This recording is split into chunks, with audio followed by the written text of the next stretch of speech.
So it's 4 agreements. Be impeccable with your word. Don't take anything personally. Don't make assumptions, and always do your best. So I was hoping you could unpack that for us a little bit. How that got in and why that has such weight with you. To be honest with you, again, this is another analogy, and I'll just, I have nothing to hide. But the reason that I really embraced the four agreements didn't have anything to do with hospitality. It had to do with trying to save my marriage. Oh, So, sure. it starts out, be impeccable with your word. I mean, the word is what we have, and impeccable. If you break it down, it says no fault. Impeccability means there's no fault, right? So you're not blaming yourself, you're not blaming other people. You're just trying to speak as honestly and as true as you can um, without intentionally conflicting harm on anyone else or yourself. Like if you have that internal mind that says, "I'm such an idiot," well, slow the roll on that one, you know.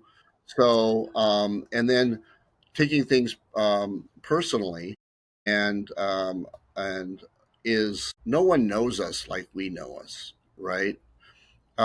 If we believe in the concept that each human is the star of their own movie, meaning that um, I'm going into a movie theater and I sit down and I'm watching it and I'm going like, yeah, this movie's great, man. This is all about my perception of the world, and this is all true because I believe it. And yes, that's the way I come across to people. And yes, this is perfect. And we get up from that seat and we go to the movie theater next to us, and it could be your mother's sitting there next to you, or your best friend is sitting there next to you, and you're watching their movie and you're going, nah, that's not That right. doesn't seem right. Yeah. I'm just a I'm just a secondary character in their life. I thought I was the main character in this movie.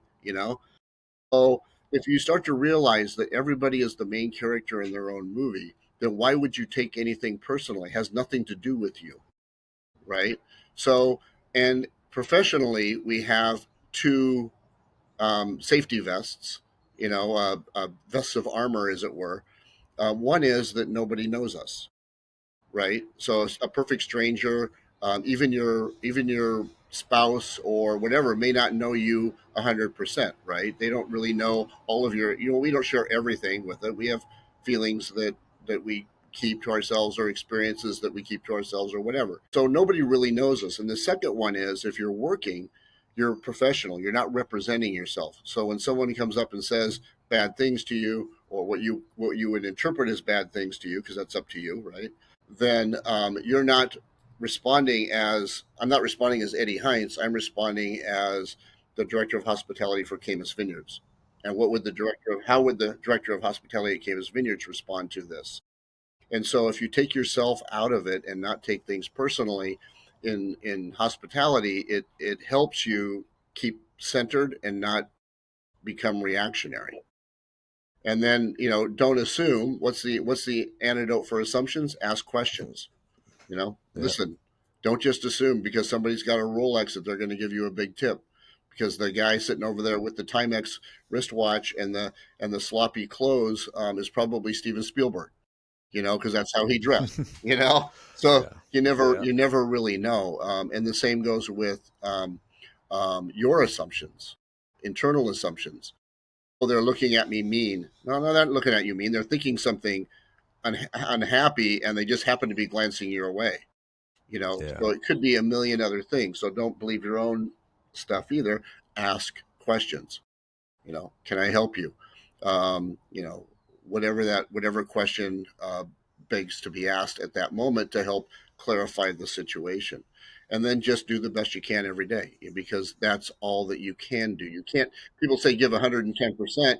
Somebody may as well just say give me 110% of your money, because you can't. You can't.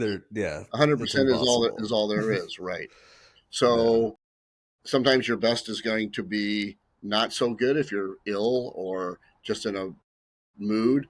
And sometimes your best is going to be the best you've ever been. But know that at the end of the day, you can look yourself in the mirror and say, didn't do that good today, but I did my best, given given how I feel, and the lack of sleep that I've had. I did my best. And as long as you can do that every day, then you're going to be in good shape.